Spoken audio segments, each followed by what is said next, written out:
विचार सार परमा माद्यां जगत व्यापिनी मीरा पुस्तकधारिणी भयदा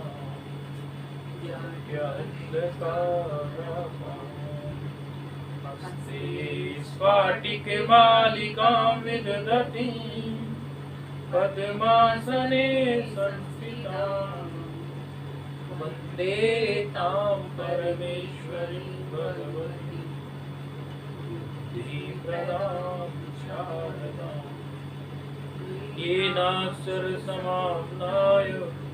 विगम्यो महेश्वरा चित्तनं व्याकरणं प्रोक्तं तस्मै पाणिनये नमः। वाक्यकारं वररुचिं भाष्यकारं पतञ्जलिं पाणिनिं सूत्रकारं च प्रणतोऽस्मि मुनिम्। नत्वा सरस्वतीं देवीं शुद्ध्यां पुण्यां करोम्यहं पाणिनीये प्रवेशाय लघुसिद्धान्तकौमुदी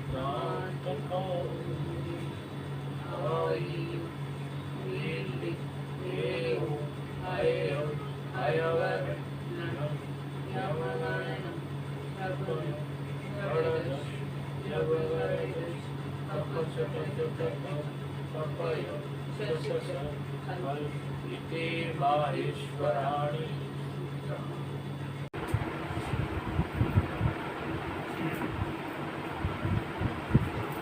पूर्व के पाठ में हमने अजंत पुल्लिंग में पूर्व परावर दक्षिण उत्तरायण पराधराणी व्यवस्थायां संज्ञायां देखा। इस सूत्र में 7 शब्द आए। पूर्व, पर, अवर, दक्षिण, उत्तर, अपर, अधर, ये 7 शब्द इस सूत्र में आए। ये 7 शब्दों के लिए पाणिनि जी ने क्या कहा? एतेषां व्यवस्थायाम संज्ञायां सर्वनाम संज्ञा गणसूत्रात् सर्वत्र या प्राप्त स जसि वा।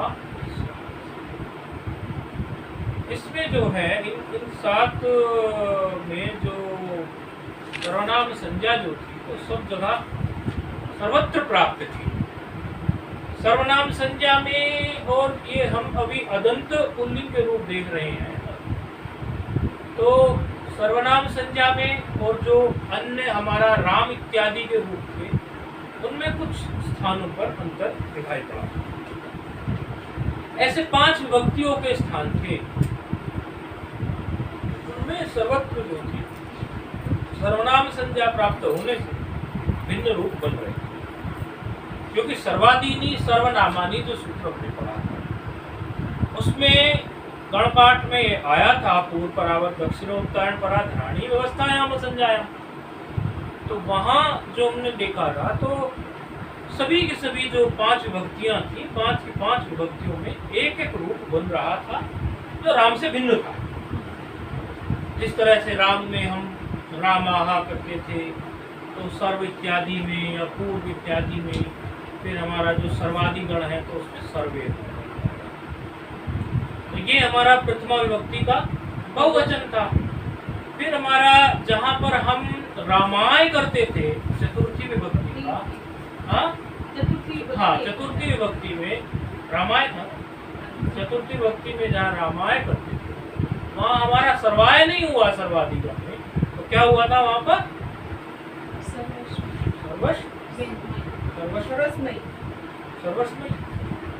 सर्वस्मयी होगा। क्या होगा आप बताओ, कौन पे याद है? सर्वस्मयी होगा चतुर्थी में। सर्वस्मयी सप्तमी तो इस तरह से हमारे जो है 5 जगह ये परिवर्तन आए। प्रथमा विभक्ति का बहुवचन था, चतुर्थी विभक्ति का एक वचन था, पंचमी विभक्ति का भी एक वचन था, षष्ठी विभक्ति का बहुवचन था और सप्तमी विभक्ति का एक वचन।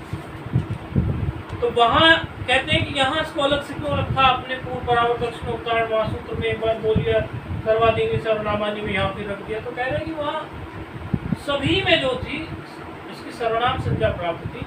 अब यहाँ अलग रखने से एक बात हमने और रख दी कि जस में जो है सुओ जस होता है ना, सुओ जस आता है, सुओ जस में तो ये जो प्रथमा के बहुवचन बोले यहाँ हम विकल्प से भी कराना चाहते हैं। तो ये जो रूप हमारे बने पूर्व, पर, अवर, दक्षिण, उत्तर, ये इस तरह के जो रूप हमारे बने, तो जो हमारे सर्व के रूप बनते थे, सर्वा, सर्वऊ, सर्वे, इस तरह रूप बनते थे। बाकी सब वही है, लेकिन जस के पर में रहते हुए यहाँ पर एक रूप और विकल्प से बन गया, अर्थात एक रूप बन गया जस को शी आदेश वाला, और एक रूप रामवत हमारा बन गया। राम में रामा होता था, उसमें पूर्वा होता है। ये अंतर इन 7 शब्दों को लेकर पांडित्य जी ने यहाँ पर इस सूत्र में कराया। तो ये सूत्र बनाया था, तो पुनरावृत्ति करते आगे बढ़ेंगे, इसलिए इसको बताएंगे। अच्छा, इसमें एक बात और कही थी इन्होंने कि ये जो शब्द हैं ये जब व्यवस्था में आए और असंज्ञा आए, असंज्ञा का मतलब तो आप जानते हैं नाम नहीं हो, तो असंज्ञा नहीं हो, नाम किसी का नाम जो है पूर्व ना हो, किसी का नाम पर ना रख दिया हो, किसी का नाम अवर ना रख दिया हो। देखो नाम का कुछ पता नहीं चलता, वो कुछ भी नाम रख देता है। तो जहाँ ऐसा ना हो उस स्थिति में हम इनकी जो है ऐसे विकल्प से इस प्रकार जो है यहाँ पर रूप बनाए। फिर उन्होंने कहा था कि व्यवस्था का क्या मतलब है, व्यवस्था भी तो समझाइए हमें क्या होता है। तो वृत्तिकार ने वृत्ति में लिख दिया था स्वाविधेयो अपेक्षा अवधि नियमो व्यवस्था। कह रहे थे कि यदि अवधि नियम की कोई आपको अपेक्षा नहीं है तो ऐसी स्थिति में उसको व्यवस्था कहते हैं। तो उसको किस प्रकार से समझाया था अवधि नियम को, कि जैसे आप ये कहने लगो कि काशी पूर्वा कुतः, भाई इसके पूर्व में कैसे, पूर्व में तो कहेंगे प्रयाग, प्रयाग से। तो इसमें अवधि नियम की आवश्यकता पड़ेगी नहीं पड़ेगी, यानी कुछ ना कुछ इसकी काल का इसमें दिशावाचक अवधि आ गई कि नहीं आ गई। हाँ, पूर्व दिशा है कि नहीं, दिशा के हिसाब से तो अवधि होगी कि नहीं। अर्थात यहाँ जो है इसको व्यवस्था अर्थ में पूर्व शब्द को लिया जाएगा। इस तरह से इसकी जो थी व्यवस्था। अब इसी को पूर्व शब्द को कहने लगे कि ये तो दिशा अर्थ में थी, यदि काल अर्थ में लेने लगे, काल अर्थ में कहने लगे कि रावण से पहले, रावण से पहले हुए थे। कौन हुए थे रावण से पहले, या कहने लगे कि रावण पहले हुए थे, रावण आदि नहीं, रावण आदि पहले हुए थे। किससे पहले हुए थे, कंस आदि से पहले हुए थे कि नहीं होते, कोई भी। ये तो एक उदाहरण है, कोई भी प्रसंग उठा सकते हो आप, अपने दैनिक व्यवहार से भी ले सकते हो इस तरह। तो ये जब काल में जब रूढ़ हुई तब भी ये व्यवस्था की। तो इस तरह से इन्होंने इसको बताया। तो यहाँ पर ये इनकी जब व्यवस्था में और असंज्ञा में नाम ना हो तो इनके ये जस को विकल्प से ये रूप बनाए। अब अगला सूत्र आता है स्वम ज्याति धनाख्यायाम। ये सूत्र क्या है,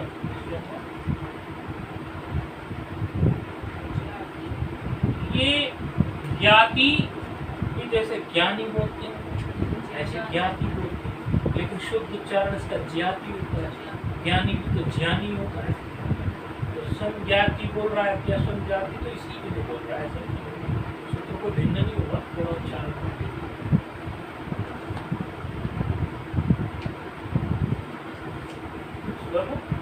मकार में से आकार निकलेगा तो अजाति आ जाएगा नहीं, तो उसी से थोड़ा अर्थ घटित हो जाएगा।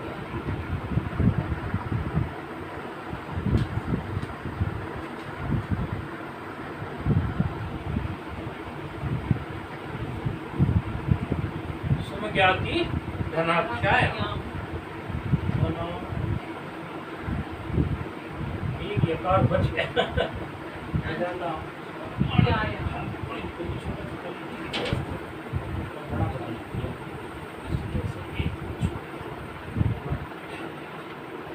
क्या है सूत्र संख्या 11 34 35।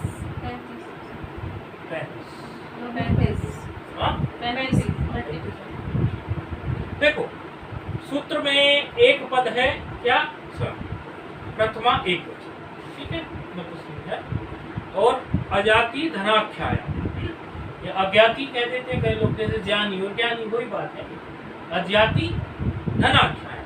तो स्वयं एक पद है, प्रथमा एक पद। आपको आवाज स्पष्ट आ रही है ना? फोन पे हमने वो लगा रखा है इसके, तो मुझे लगता है आनी चाहिए स्पष्ट। हाँ, तो स्वयं इसमें है, ये प्रथमा हो गया। और दूसरा क्या निकला इसमें से? अजाति धनाख्यायाम।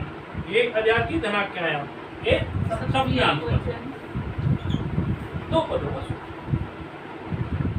देखो ये क्या होता है, अब मुझे नहीं पता आप लोगों को इस चीज में कैसा महसूस हो रहा है, लेकिन यदि किसी विद्यार्थी को इस प्रकार का महसूस हो रहा हो जैसा हम बताने जा रहे हैं, तो उसके लिए ये बात। ये क्या है, सर्वाधिगण जब से चलता है तो ये बड़े घुले मिले से अजीब सी फीलिंग आती है इसमें कई लोगों को। जब पढ़ते समय पे हमने कई बार सुना है, ये विकल्प से कई सारे रूप से बनाते जाते हैं, तो उसमें बस थोड़ा सा ध्यान रखने की जरूरत है। जैसे सबसे पहले हमने सर्व का रूप बनाया था, सर्व के रूप में हमने बस वही 5 अंतर किए थे जो राम का रूप बनाया था, उससे भिन्न 5 अंतर करके जो सूत्र में प्राप्त हो सूत्र लगाते चले गए, 5 अंतर। उसके बाद हमने वहां पर जो था अब पूर्व पर इत्यादि में लिए जो 7 शब्द लिए, इसमें शब्द थोड़े एक जैसे से कई सारे हो जाते हैं ना, तो कई बार विद्यार्थियों का मस्तिष्क थोड़ा अलग प्रकार से व्यवहार करता है, तो इसलिए तो उसमें उन्होंने क्या किया, विकल्प से जस का रूप बनाया। सर्वनाम संज्ञा तो प्राप्त थी, लेकिन विकल्प से एक जगह विकल्प से रूप बना दिया। कहाँ? जस पर।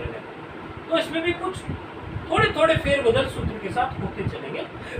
यही सूत्रों का खेल होता है।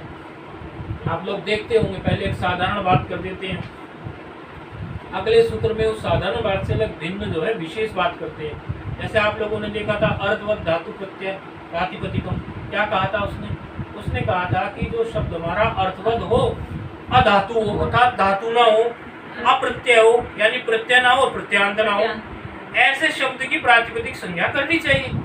ठीक है, ये कहा था। अब साधारण रूप से उन्होंने ये कह दिया कि प्रत्यय या प्रत्यांत शब्द की प्रातिपदिक संज्ञा नहीं होगी, यानी जो प्रत्यय या प्रत्यांत नहीं होगा उसकी प्रातिपदिक संज्ञा हो जाएगी। ये कहा था ना उसने, अधातु अप्रत्यय। अब अगले ही सूत्र में, ये सामान्य बात कही, अगले ही सूत्र में कह दिया कि कृत और तद्धित प्रत्यांत जो है उनकी हो जाए।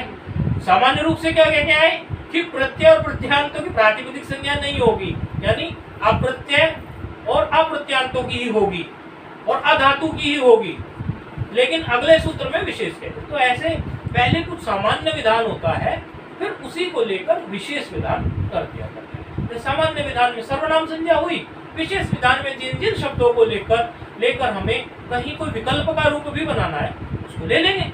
अब स्व जाति धनाख्यायाम में भी कुछ ऐसा हम लेकर आने वाले हैं, इसलिए इसके थोड़े हो जाए।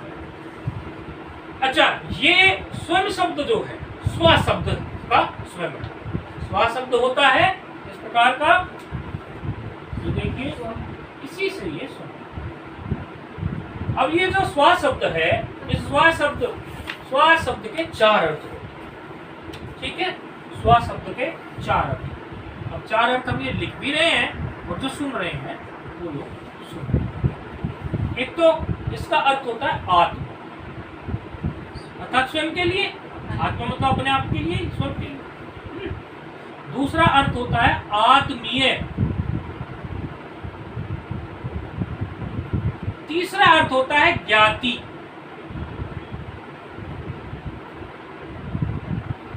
चौथा अर्थ होता है इसका धन। देखो, ये स्व शब्द के 4 अर्थ हैं, आत्मा, आत्मीय, ज्ञाति, धन। आत्मा अपने आप के लिए, आत्मीय अपना कोई स्नेही प्रिय, मेरे आत्मीय हो आप, है कि नहीं? नहीं, अंतर है, बंधु नहीं बोलना। ज्ञाति का मतलब होता है बांधव।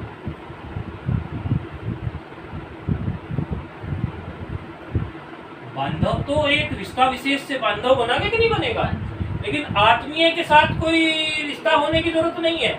आत्मीय तो कोई भी हो सकता है ना, ऐसा थोड़ी ना उसके साथ कोई हमारा बंधु बांधव वाला कोई वैसा ही रिश्ता है, खून का रिश्ता, ऐसा नहीं है ना। आत्मीय तो कोई भी हो सकता है, कोई भी मित्र हो हमारा आत्मीय होता है कि नहीं होता है।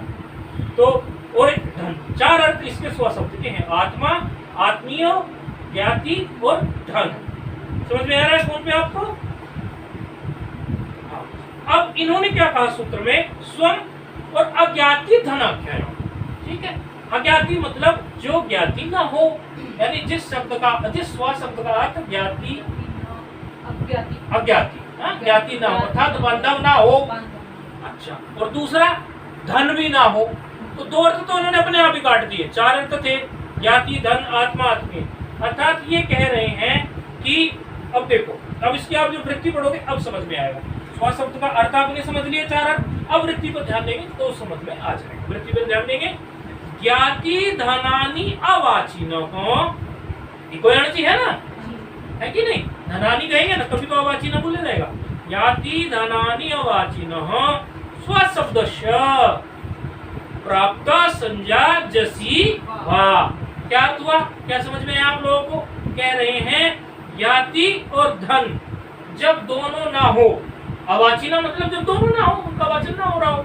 ज्ञाति का मतलब बंधु बांधव, और धन का मतलब तो धन। जब ये दोनों नहीं हो अर्थ इसके स्व शब्द के, जब ये स्व शब्द के दोनों अर्थ नहीं हो तो फिर कौन से तो हो सकते हैं? आत्मा और आत्मीय। अर्थात आत्मा और आत्मीय के पक्ष में कहना चाह रहे हैं। क्या कहना चाह रहे हैं? स्व शब्दस्य, स्व शब्द की प्राप्त जो संज्ञा है जसीवा, यहाँ भी वही बात बोल दी, जस में विकल्प से हो। उदाहरण दिए, स्वे स्वाहा आत्मीय आत्मान इति वा। इस तरह से आत्मीय आत्मान मतलब उसी के लिए दिया कि ये आत्मीय है और ये आत्मान, इसी के लिए इति वा, इनका मतलब ये है। अच्छा, अब रूप बनाने में तो इसमें कोई भी दिक्कत नहीं है। आप लोग इसका रूप बनाना चाहेंगे तो रूप तो आप लोग पहले बना चुके हो। तो कैसे? स्व का रूप, जब हमें स्व का अर्थ आत्मा निकालना हो और स्व का अर्थ हमें आत्मीय निकालना हो तो रूप कैसे चलेगा? सर्वाधिक और जस में विकल्प से कर लो। देखो, बाकी सब सर्वाधिगण की तरह बोलिए और जस में विकल्प से बोलिए, रूप तैयार हो गया। स्व, स्वौ, स्व, स्वौ, स्वे, स्वाहा। स्वाहा आएगा ना, क्यों? विकल्प से बनेगा जसी में। एक पक्ष में जस को शी आदेश होगा, दूसरे पक्ष रामवत रामाहा स्वाहा। स्वाहा हो जाएगा कि नहीं हो जाएगा? समझ में आया? आपको समझ में आ गया ना कौन पे? तो रूप क्या चलेगा? स्वाहा, स्वौ, स्वे, स्वाहा। आगे उसी तरह से स्वम, स्वौ, स्वान, वो तो उसी तरह चल रहा है। स्वे, स्वाभ्याम, स्वई, स्वस्मयी। किसकी तरह चला? स्वस्मयी, स्वाभ्याम, स्वाभ्ये, स्वेभ्यः। अगला चलाओ, स्वस्मात्, स्वस्य, स्वयो, स्वेषां, स्वेषां, स्वस्मिन्, स्वयोः, स्वेषु। अब यहाँ तक तो ये इस प्रकार से इसका रूप चलेगा। आगे कुछ और विधान करेंगे तो आगे जो विधान करेंगे उस पर भी ध्यान हम दे देंगे। अभी तो इस सूत्र ने जो कहा, क्योंकि क्या है और कुछ विशेष स्व शब्द में बनाना चाहेंगे तो आगे आ जाएगा। अभी के हिसाब से ये ठीक है। अभी के हिसाब से हमें सिर्फ इस सूत्र ने क्या समझाया कि स्व शब्द के, इस सूत्र के माध्यम से हमने क्या समझा कि स्व शब्द के चार अर्थ हैं, आत्मा, आत्मीय, ज्ञाति और धन। उसमें से अज्ञाति, अधन अर्थात ज्ञाति और धन को छोड़कर इसकी जस में विकल्प से सर्वनाम, विकल्प से इसकी सर्वनाम संज्ञा हो। विकल्प से हो अर्थात एक पक्ष में जस के परे रहते शी आदेश हो और एक पक्ष में जो है रामवत उसका रूप। ये हमें ज्ञाति और धन का, क्या ज्ञाति, ज्ञाति और धन का अगर स्व आ जाए अर्थ तो उसका रूप भी बनेगा? नहीं, ज्ञाति और धन का यदि जाति और धन अर्थ आ जाए, स्व का अर्थ यदि बांधव और धन आ जाए तो रामवत चलेगा। रूप तो बनेगा, रूप तो ऐसा है ही नहीं जो नहीं बनेगा। इसका फिर क्या हो जाएगा वहां पर? स्वाहा के अकेला, और बाकी भी रामवत चलेंगे। क्योंकि ये जो सर्वाधिगण में पढ़ा गया, आप सर्वाधिगण में केवल ये इन दो अर्थों को लेके पढ़ा गया है। इन दो अर्थों को मतलब ज्ञाति और धनार्थ को छोड़कर जो दो अर्थ हैं, आत्मा सर्वाधिगण में पढ़ा था ना, सर्वाधीनी सर्वनामानी में। अर्थात यदि सर्वाधीनी सर्वनामानी के हिसाब से ही आप इसको देख लेते जैसे, तो वहां पर भी आपने देख लिया था। यहाँ तो चलो एक रूप और एक्स्ट्रा बन गया। कौन सा बन गया? एक बार स्वाहा बन गया। यदि आप वहीं से उस सूत्र को पढ़ के ये सूत्र नहीं आता तो भी वहां पर ये केवल किसके लिए पढ़ा गया? आत्मा और आत्मीय के लिए ही इसकी सर्वनाम संज्ञा हुई है। अजाति अधन अर्थात जाति और धन अर्थ में इसकी नहीं हुई है। अर्थात जब स्वा शब्द का अर्थ जाति और धन निकल जाए उसमें से बिल्कुल राम वत्सल आ गया, बिल्कुल पूरा का पूरा, एक भी वक्त बदलाव नहीं होगा। ठीक है ना? हाँ हाँ। जैसे स्वयं और जाति धनाख्याम लिखा हुआ है, तो इसमें कैसे पहचान है कि यहाँ पे अजाति है ये स्वयं? ये तो देखो ना आप, जो इसमें पद आकार को है। हाँ होता है, शुरू में जब विद्यार्थी पढ़ते हैं क्योंकि संस्कृत का संस्कार नहीं होता है, ऐसा विचार उठ सकता है, संभव है। इसमें आ कैसे निकला है? ये आ ऐसे निकलता है ना कि आप जब जैसे जैसे शब्दों के पदों का आपको ज्ञान होता जाएगा, आपको पता चलता जाएगा कि ये हलंत था, ये हलंत पद था, तो इसमें आ छिपा हुआ। ये समझ आ गया, लेकिन कहीं जगह आ निकलता और कहीं जगह नहीं निकलता, तो वहाँ पे वो अलग तो संस्कृत मामले में आप जैसे जैसे पढ़ते जाओगे तो शब्द संस्कार आपका बढ़ता चला जाएगा, तो शब्द संस्कार बढ़ने से वो आइडिया बढ़ता चला, कौन सा पद है। आइडिया का मतलब वो ज्ञान बढ़ा ना, आइडिया कोई तुक्का तो है नहीं, ज्ञान ही बढ़ा ना, पढ़ते पढ़ते पढ़ते पढ़ते। शुरू में हमने पढ़ा है तो धीरे धीरे अब जैसे रूप सिद्धि होगी तो रूप सिद्धि में धीरे धीरे शब्द ज्ञान बढ़ेगा हमारा कि नहीं बढ़ेगा? तो प्रत्येक का हमें ये पता चलेगा। सारा जो खेल है, जो आपने प्रश्न पूछा, उसका मूल सिद्धांत यही तो है कि वो हलंत है कि अदंत है। अनंत अदंत जब पढ़ेंगे तब ज्ञान नहीं होगा, ऐसी बात। ठीक है, तो ये सूत्र की बात थी। इसमें विशेष बात जो आगे आएगी वो भी आगे आ रही है, तो भी अगला सूत्र विशेष बात क्योंकि आगे आनी।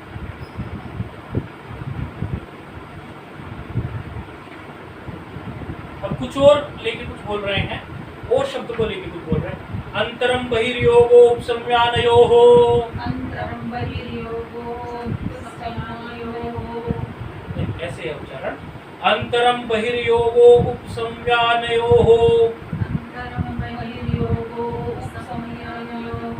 आपको आवाज आ रही है ना फोन पे? क्योंकि मुझे उच्चारण की कोई आवाज नहीं आई आपकी तरफ से, मुझे लगा फोन तो नहीं करते हैं।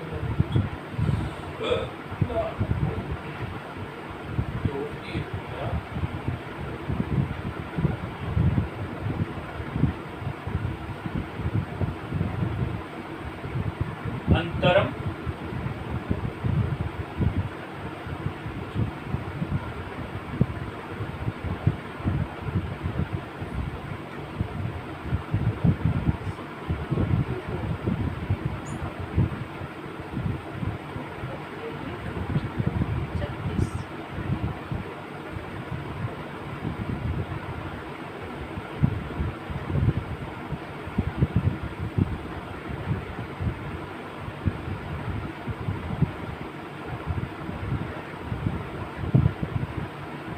क्या संख्या? 36।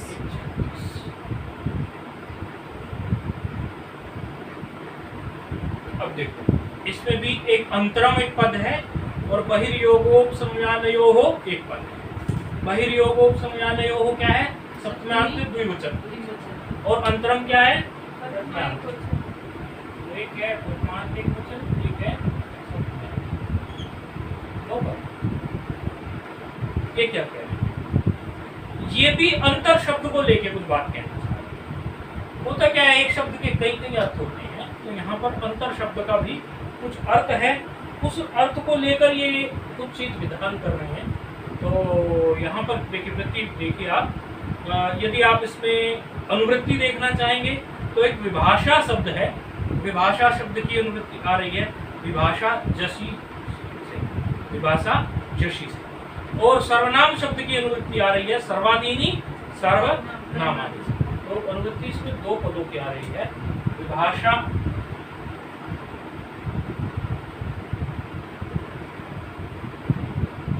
की अनुवृत्ति आ रही है विभाषा जसी से।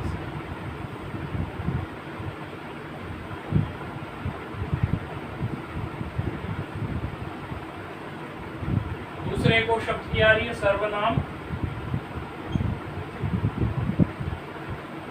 ये आपने पढ़ लिया है सूत्र सर्वादीनी सर्वनामादि।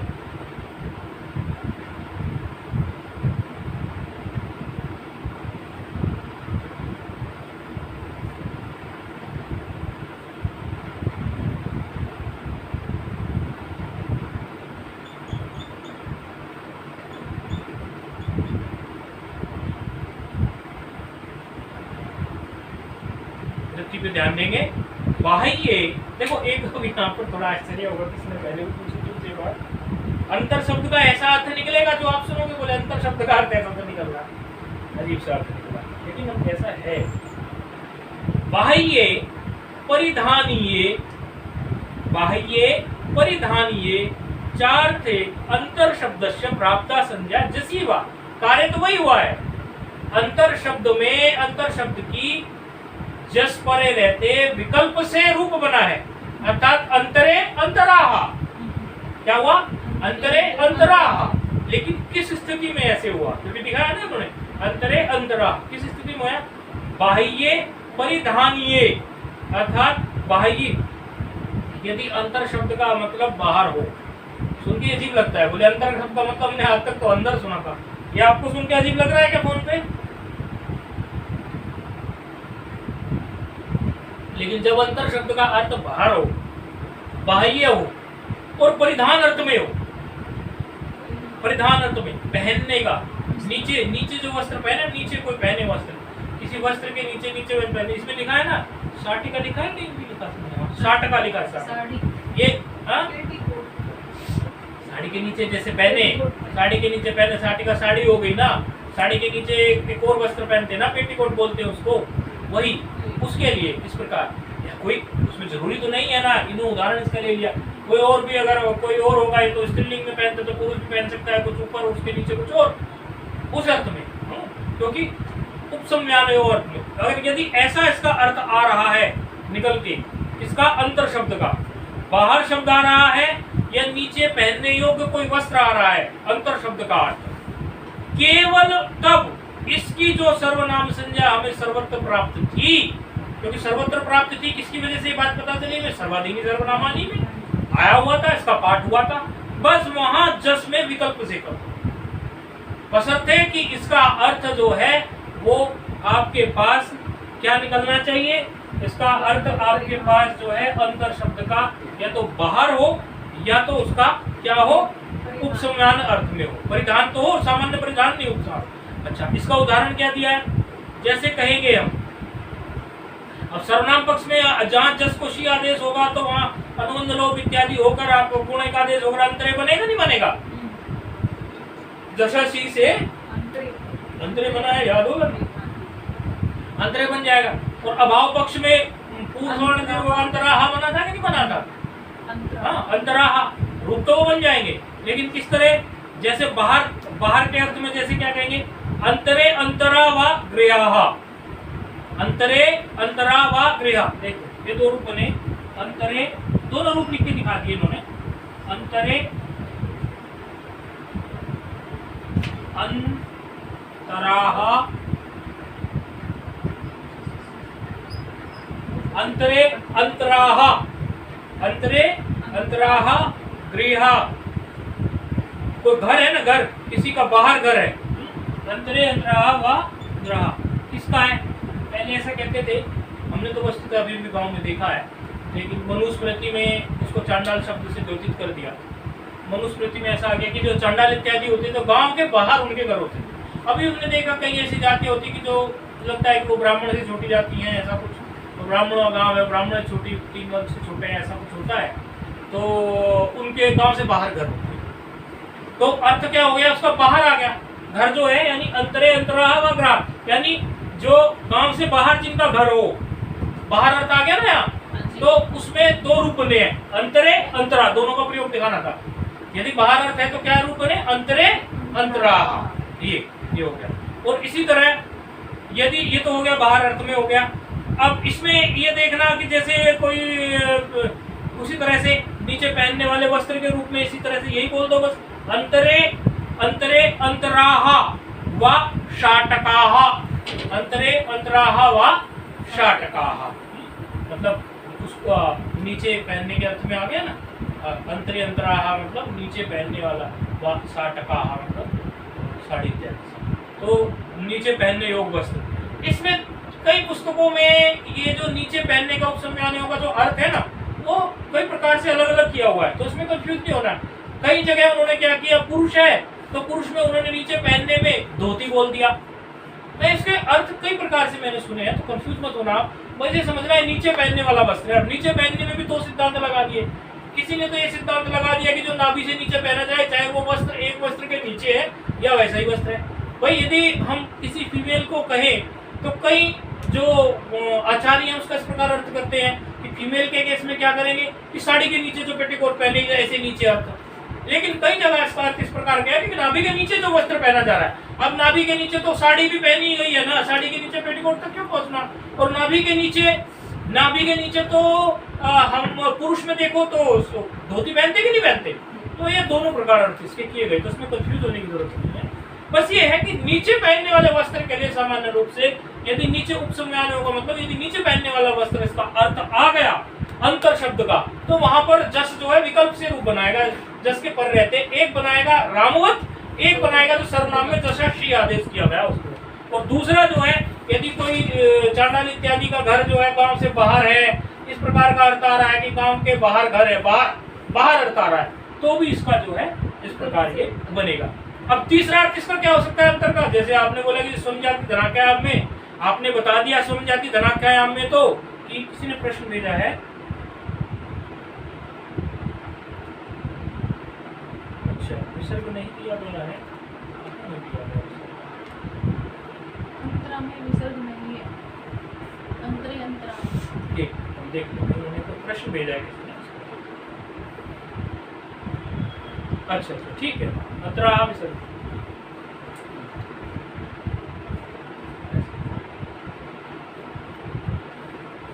तो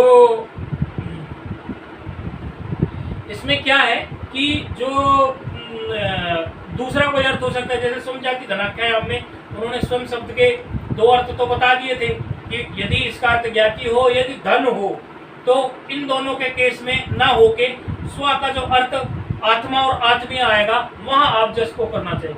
तो यहाँ भी कोई ऐसा भी तो अंतर शब्द का अर्थ होगा जो इन दोनों से भिन्न होगा। ये क्यूरियोसिटी अर्थात मन में हमारे ये प्रश्न आ सकता है। तो एक अंतर शब्द का अर्थ मध्य भी होता है। इस तरह अंतर शब्द के, चलो मैं यहाँ 3 अर्थ लिख रहा हूँ, अर्थ अनेक होते हैं, अभी आप 3 से काम चला लो। अंतर शब्द के अर्थ 3 अर्थ हैं मुख्य रूप से जिनका जिक्र चला है। जैसे एक दो अर्थ तो इन्होंने ही कह दिए। एक क्या कहा अंतर शब्द का अर्थ, बाह्य, दूसरा परिधान, नाभि से नीचे पहनने वाला, और तीसरा मध्य, क्योंकि मध्य का प्रयोग भी प्राय देखने में मिलता है। अंतर शब्द का मध्य अर्थ होना भी प्राय देखने में मिलता है, खूब देखने में मिलता है। जैसे कहने लगे अनयोर ग्रामयोर अंतरे तापसः प्रतिवसति। अनयोर ग्रामयोर अंतरे तापसः प्रतिवसति, मतलब इन दोनों गांवों के, अनयो आ गया ना इन दोनों के लिए, ग्रामयो आ गया, ऐसे हो गया ना, अनयो ग्रामयो, इन दोनों गांवों के मध्य में तापसः, कोई तपस्वी के लिए बोला गया, तापसः प्रतिवसति, बसता है, रहता है। तो मध्य अर्थ आ गया कि नहीं आ गया यहाँ पे, अनयोर ग्रामयोर अंतरेरा, अर्थात अंतर शब्द की जो सर्वनाम संज्ञा थी केवल वही एक रूप बनाया, विकल्प नहीं बनाया। अंतरे, अगर इसका अर्थ यहाँ कुछ और निकलता तो यहाँ क्या लिखते, अंतरा भी लिख सकते थे। यानी अंतरे यदि लिखा दिख रहा है कहीं, तो अंतरे लिखा दिख रहा है तो और एक ही रूप लिखा दिख रहा है अंतरे का ही, तो उसमें हमें ये विचार कर लेना चाहिए कि वहाँ जो है केवल वो उसकी सर्वाधिक सर्वनामानी से जो सर्वनाम संज्ञा हुई थी, यहाँ केवल वही रूप है। अर्थात इस अंतर शब्द का जो अर्थ है वो वे दो नहीं है जिन दो अर्थों में विकल्प से होती है। किन दो अर्थों में अंतर शब्द की विकल्प से होती है, बाह्य में और परिधान अर्थ। तो इसका ये एक उदाहरण इन्होंने प्रस्तुत कर, ठीक है। अब थोड़ा सा इसमें क्या है, थोड़ा सा जो बताया था ना आप लोगों को कि एक पहले ये जो कहा इनमें ये बात थोड़ी सामान्य कही, फिर ये कोई भी बात सामान्य कह के थोड़ी सी विशेष बात की तरफ जाते हैं। अब थोड़ा और विशेष बात की तरफ जा रहे हैं अगले सूत्र। विषय सरल है, बस कुछ कंटेंट थोड़ा ज्यादा होने की वजह से थोड़ा बहुत निकल जाता है दिमाग से, विषय तो सरल चल रहा है, क्योंकि ये रूप जो थे ये आप बना चुके हैं। ये जो भी रूप हम मैथ में बना चुके हैं वो जैसे समय विकल्प से तो आदेश हो रहा है, बस यही तो बताया हमने आप लोगों के विकल्प से कर रहा है।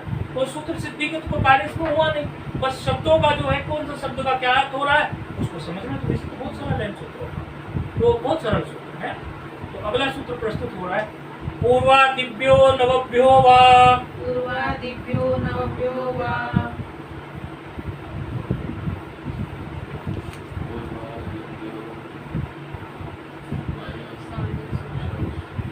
पूर्वादिभ्यो नवभ्यो वा।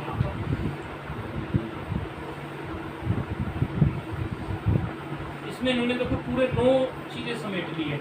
नवभ्यो से पता चल रहा है ना 9 चीजों की कुछ बात होने वाली है। कितना है? 7 1 15 16 बोला कि 15 16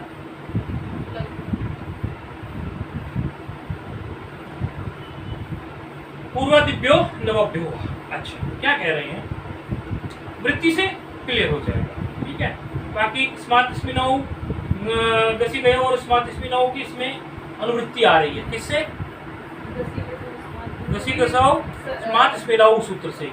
2 इसमें पद आ रहे हैं, गसी गयो हो स्मार्ट स्पिनौ, दोनों की अनुवृत्ति जो है किससे आ रही है? गसी गयो हो स्मार्ट स्पिनौ सूत्र से ही आ रही है। क्या कह रहे हैं? वृत्ति देखेंगे, एभ्यो गसी गयो हो स्मार्ट स्पिनौ वास्तः। एभ्यो गसी गयो हो स्मार्ट स्पिनौ वास्तः। पूर्वस्मात् पूर्वात् पूर्वस्मिन् पूर्वे एवं परादीनाम शेषम सर्वम्। अच्छा, क्या कह रहे हैं? कह रहे हैं एभ्यो, कौन से मतलब किन के बारे में बात कर रहे हैं? केभ्यो, अर्थात ये जो आपने पहले अभी कहे 9 शब्द, कौन से 9 शब्द भाई? पूर्व बराबर वाले कितने शब्द थे? 7 थे कि नहीं थे? और 2 शब्द उससे बाद में कह दिए, नहीं याद रहे? हाँ, कौन से 9 शब्द गए अभी हमने, आप बताएंगे? फोन पे कुछ घूम रहा है दिमाग, अभी कह के आए, बोलिए।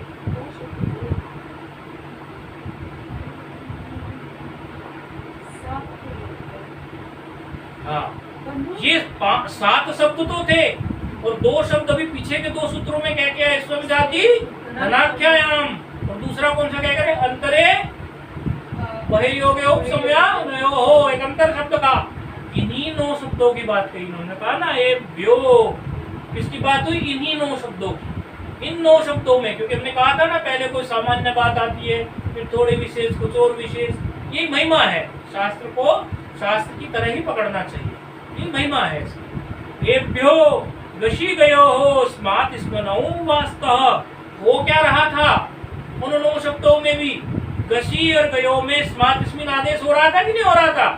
कहने लगे ये जो गशी गयो आप जो कर रहे हैं स्मार्ट स्पिन आदेश, ये भी विकल्प से कर लीजिए, ये भी विकल्प से कर लीजिए। इसका मतलब क्या हुआ? इन 9 के 9 शब्दों में 2 रूप तो हमने विकल्प से, एक रूप तो हमने विकल्प से पहले ही कर दिया था जस परे रहने पर। 7 शब्दों में तो पूर्व परावर दक्षिणोत्तरायण ने करा दिया था, और इन 2 शब्दों में बाद में एक एक सूत्र घड़ कर करा दिया पाणिनि जी ने। तो 9 के 9 शब्दों में हमने जस के पर रहते विकल्प का एक रूप बना दिया था। अब इन्हीं 9 शब्दों में यहाँ पर ये जो सूत्र है पूर्वादिभ्यो नवभ्यो वा, ये क्या करा रहा है? ये फिर से जो है विकल्प रूप करा रहा है 2 जगहों पर। जहां स्मार्ट और स्मिन आप लिखते थे वहीं जो है आप रामवत भी एक रूप लिखेंगे, सिद्ध करेंगे, ये इन्होंने कहा है। अब आप यदि अब यदि उसी स्व का रूप चलाने लगे, आप अब यदि उसी पूर्व का रूप चलाएं, पर का रूप चलाएं, तो फटाफट चलो पूर्व का रूप चला लें। चलाओ पूर्व का रूप, चलो सब लोग चलाओ। पूर्वः पूर्वौ पूर्वे पूर्वाः, हाँ चलाइए बहुत बढ़िया। पूर्वम पूर्वौ पूर्वान् पूर्वेण पूर्वाभ्याम पूर्वै पूर्वस्मै पूर्वाभ्याम पूर्वेभ्यः। देखो पूर्वस्मै में परिवर्तन नहीं है क्योंकि ये गशी गयो में नहीं आया, अब आएगा पूर्वस्मात् पूर्वात्, पूर्वाभ्याम पूर्वेभ्यः, पूर्वस्य पूर्वयोः पूर्वेषाम्। अब फिर अंदर आएगा पूर्वस्मिन् पूर्वे, पूर्वयोः पूर्वेषु। हे पूर्व, हे पूर्वौ, हे पूर्वे, हे पूर्वाः। ऐसे तो कह रहा था कि सर्वाधिक गण में संबोधन होता है क्या? हाँ, संबोधन होता है। पर का रूप चलाओ, परः, परौ, परे, पराः। आगे चलो, परौः, परान्, परे, पराभ्याम्, परैः, परस्मै, पराभ्याम्, परेभ्यः, हम्म, परस्मात्, परात्, परात्। हाँ, यही देखना था। पराभ्याम्, परेभ्यः, हाँ, परस्य, परस्य, परयोः, परेषाम्, परस्मिन्, परे, परयोः, परेषु। हे पर, हे परौ, हे परे, हे पराः। अवर का रूप चलो, अवरः, अवरहु, अवरे, अवराः, अवरम, अवरहु, अवरान्, अवरेण, अवराभ्याम्, अवरहि, अवरस्मै, अवराभ्याम्, अवरेभ्यः, अवरस्मात्, अवरात्, अवराभ्याम्, अवरेभ्यः, अवरस्य, अवरयोः, अवरेषाम्, अवरस्मिन्, अवरे, अवरयोः, अवरेषु। हे अवर, हे अवरौ, हे अवरे, हे अवरा। अब आप एक काम करना, इनको एभ्यो नोभ्यो, ये 9 के 9 पूर्वादिव्य, ये 9 रूप हैं। ये एक बार जो है अपनी घर में, अपने आश्रम में, जहाँ रहता है, घूमते घूमते ये 9 के 9 रूप जो है पुस्तक को बंद करके मुंह से उच्चारित कर दे। अपने मुख से उच्चारित कर लेना, पुस्तक को बंद करके 9 के 9 रूपों को, आपकी जबान पे ये रूप चढ़ जाए। तो ये यही अभी पाठ पूरा कर लेते हैं, फिर कल पढ़ाते हैं आपको प्रथम चरण तयाल पार्थ प्रतिपय निवास। ये 9 शब्द जो हैं, इसमें अंतर भी आ गया, अंतर शब्द भी आ गया, स्व शब्द भी आ गया, अधर भी आ गया, उत्तर आ गया, दक्षिण आ गया। इनकी प्रैक्टिस कर लेना, मतलब धारा प्रवाह, धारा प्रवाह। इससे क्या होता है ना, जबान पे बैठ जाता है। जैसे हम मंगलाचरण में समझो 7-8 श्लोक बोले, 5 श्लोक बोले, 4 श्लोक बोले। अब होता क्या है मंगलाचरण में, जब शुरू में हम देख के बोलते हैं, और फिर जो क्या होता है, हम देखते नहीं, बोलते हैं, हमें ये भी नहीं पता होता कि हम क्या बोल रहे हैं, लेकिन सही निकलता है, क्योंकि अभ्यास इतने दिन का होगा। तो ये जबान पे चढ़ जाने चाहिए, फिर स्पीड से निकलता। तो इसका अभ्यास थोड़ा करने ही बाकी। ओम पूर्णमदः पूर्णमिदं पूर्णात्